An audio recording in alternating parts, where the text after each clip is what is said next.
ভক্তরা বলেছিলেন ড্রেসিং রুমে কিছু একটা হয়েছিল, তবে সেই আর্জেন্টাইন ভক্তদের এক হাত নিলেন স্বয়ং দেশটির ফুটবল প্রেসিডেন্ট। প্রমাণ ছাড়া কথা বলার জন্য করেন প্রতিবাদ।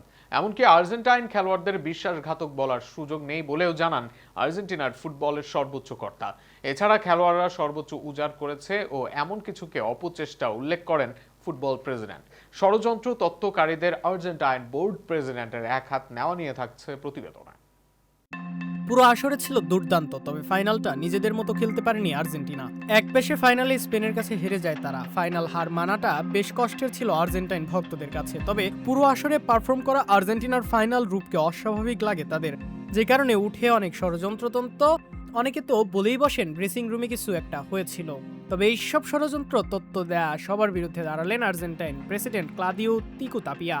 ফাইনাল হারটা আঘাত করেছে তাকেও। তাপিয়া জানেন সেই হার থেকে অন্য ফল করার এখন আর কোনো সুযোগ নেই, তবে এই কারণে নিজ দেশের খেলোয়াড়দের নিবেদন নিয়ে প্রশ্ন তোলা মানতে পারছেন না তিনি। যারা এইসব প্রশ্ন তুলেছেন তাদের করেছেন সমালোচনা।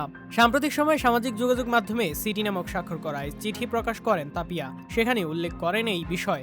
তাপিয়ার মতে যারা এইসব বলে তাদের খেলোয়াড়দের বিশ্বাসঘাতক প্রমাণ করার চেষ্টা করছে। প্রমাণ ছাড়া এইসব কথা বলার কোনো যৌক্তিকতা নেই বলেও মত দেন তিনি। যারা এইসব প্রচার করছে তাদের ভুল স্বীকার করতেও বলেন আর্জেন্টাইন বোর্ড প্রেসিডেন্ট। এতদিন এইসব ব্যাপারে এগিয়ে গিয়েও চুপ থাকলেও এখন আর চুপ থাকতে পারছে না বলেও জানান তাপিয়া, কেননা এই বিষয়টা অনেকে প্রতিষ্ঠিত করেছে বলেও জানান তিনি। বরং এমন অল্প তথ্যের পরেও তারা নিজেদের ভুল স্বীকার না করায় তাদের প্রতি ত্যক্ত হয়েছেন আর্জেন্টাইন ফুটবলের প্রধান। খেলোয়াড়রা সর্বোচ্চ দেওয়ার পরেও কিছু অভিযোগ মানুষের মনে দাগ রেখে যায় বলেও মন্তব্য তাপিয়ার। এ নিয়ে আর্জেন্টাইন বোর্ড প্রেসিডেন্ট বলেন, এক মাস পেরিয়ে গেলেও যারা এসব দাবি সারিয়েছেন তাদের কেউ ক্ষমা চাননি, কেউ বলেননি আমরা ভুল ছিলাম। তার মতে ভুল স্বীকার করার মতো সততা, মর্যাদা কিংবা দায়িত্ববোধ তারা দেখাননি। শুধু নীরব থাকলেই বিষয়টি শেষ হয়ে যায় না। সময় পার করে দেয়া, প্রসঙ্গ পরিবর্তন করা কিংবা এমন আচরণ করা যে তারা কখনো কিছু বলেননি, এসবের মাধ্যমেও নিজেদের করা কাজ মুছে ফেলা সম্ভব নয়। কারণ কিছু কথার পরিণতি থাকে এবং কিছু অভিযোগ মানুষের মনে স্থায়ী দাগ রেখে যায়।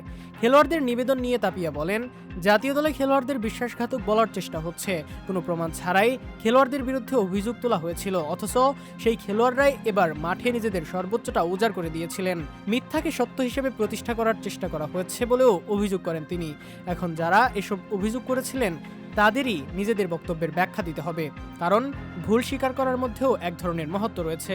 আর্জেন্টিনার ফাইনাল হার মাঠের লড়াইয়ের এক হার, আর ষড়যন্ত্র তত্ত্ব নৈতিকতার প্রশ্নেই হার, যে কারণে এবার যেন সব ছেড়ে তেড়ে ফুরে উঠলেন আর্জেন্টাইন ফুটবলের সর্বোচ্চ কর্তা।